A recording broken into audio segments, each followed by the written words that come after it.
राष्ट्रीय जनता दल के विधायक किसी भी वक्त अपनी पार्टी को छोड़ करके जदयू ज्वाइन कर सकते हैं। ये बात हम नहीं कह रहे हैं, ये बात कह रहे हैं जदयू के मुख्य प्रवक्ता नीरज कुमार। नीरज कुमार का ये दावा है कि राजद के जो विधायक हैं उनका मनोबल टूटा हुआ है, उनका हौसला बिल्कुल गिरा हुआ है। वो ये सोच में पड़ गए हैं कि उनके नेता जब यहाँ हैं ही नहीं बिहार में राजनीति करने के लिए, चुनाव में हार जीत होते रहता है, तो फिर वे किसके सहारे बिहार में राजनीति करें, किसके बल पर राजनीति करें।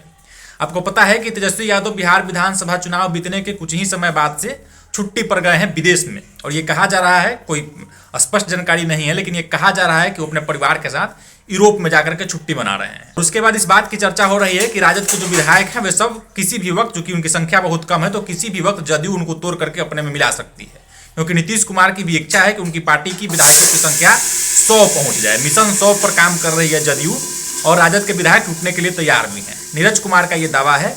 कि राजद के विधायक तो अभी हम चाहें, दरवाजा खुला हुआ है, अभी चाहें तो अभी उनको अपनी पार्टी में शामिल करा सकते हैं, लेकिन उनको इसलिए हम लोगों ने वेटिंग में रखा है कि आप अपने नेता को आने दीजिए बिहार में, अपने नेता से मिल लीजिए, उनसे बात कर लीजिए, संतुष्ट हो लीजिए, उसके बाद हमारा दरवाजा आपके लिए खुला है। अगर आप दिल मिलाना चाहते हैं, हमारी पार्टी में आना चाहते हैं, हमारे साथ आना चाहते हैं, तो आपका स्वागत है। लेकिन सबसे बड़ा सवाल यह है कि तेजस्वी यादव क्या अपनी पार्टी के विधायकों को अपने साथ इस कठिन परिस्थिति में, मुश्किल परिस्थिति में अपने साथ एकजुट रख पाएंगे। और उनके ऊपर भारी दबाव इसलिए भी है क्योंकि लालू यादव एक अलग किस्म के राजनेता हैं, और कठिन से कठिन परिस्थिति में, खराब से खराब परिस्थिति में अपने नेताओं को, कार्यकर्ताओं को, विधायक सांसदों को संभाल कर रखने के लिए लालू यादव को हमेशा जाना जाता था। लेकिन तेजस्वी यादव जब खुद ही मैदान छोड़ करके भाग गए हैं, इसलिए इस बात की ज़्यादा चर्चा हो रही है कि क्या तेजस्वी यादव पूरे तरीके से बिहार में हथियार डाल चुके हैं, मतलब क्या समर्पण कर चुके हैं, राजनीतिक समर्पण, कि उनके वश की बात नहीं है, वे जीत ही नहीं सकते हैं, और इसके कारण उनके विधायकों का मनोबल बिल्कुल गिरा हुआ है।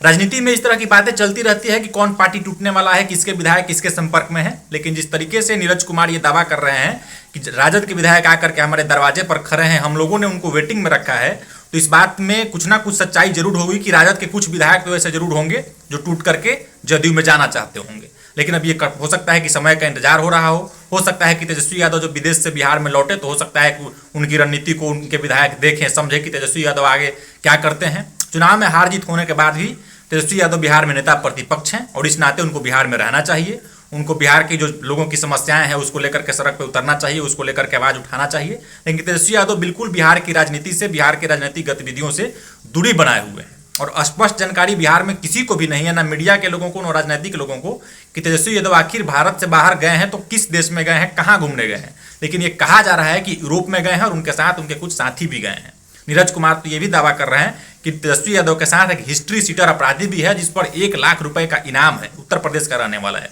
नीरज कुमार उसका नाम भी बता रहे थे। लेकिन तेजस्वी यादव की तरफ से बिहार की राजनीति को लेकर के, बिहार में जो आजकल घटनाएं हो रही हैं, बिहार में जो अतिक्रमण हटाने के नाम पर गरीबों को परेशान किया जा रहा है, उस पर तेजस्वी यादव की चुप्पी जो है, ये नेता प्रतिपक्ष के नाते उन पर जरूर सवाल पैदा करती है कि नेता प्रतिपक्ष हैं तेजस्वी यादव, तो उनको जरूर बोलना चाहिए। अब नीरज कुमार की बात में कितनी सच्चाई है कि राजद के विधायक टूट करके जदयू में शामिल होते हैं कि नहीं होते हैं, हो सकता है कि खरमास का इंतजार हो रहा हो, ये खरमास खत्म हो, उसके बाद ये काम किया जाए। तो खरमास बाद बिहार की राजनीति में बहुत कुछ उथल पुथल मचने वाला है। सबसे बड़ी बात यह है कि तेजस्वी यादव अपने विधायकों को संभाल के रख पाते हैं कि नहीं पाते हैं, ये खरमास बाद देखने को मिलेगा।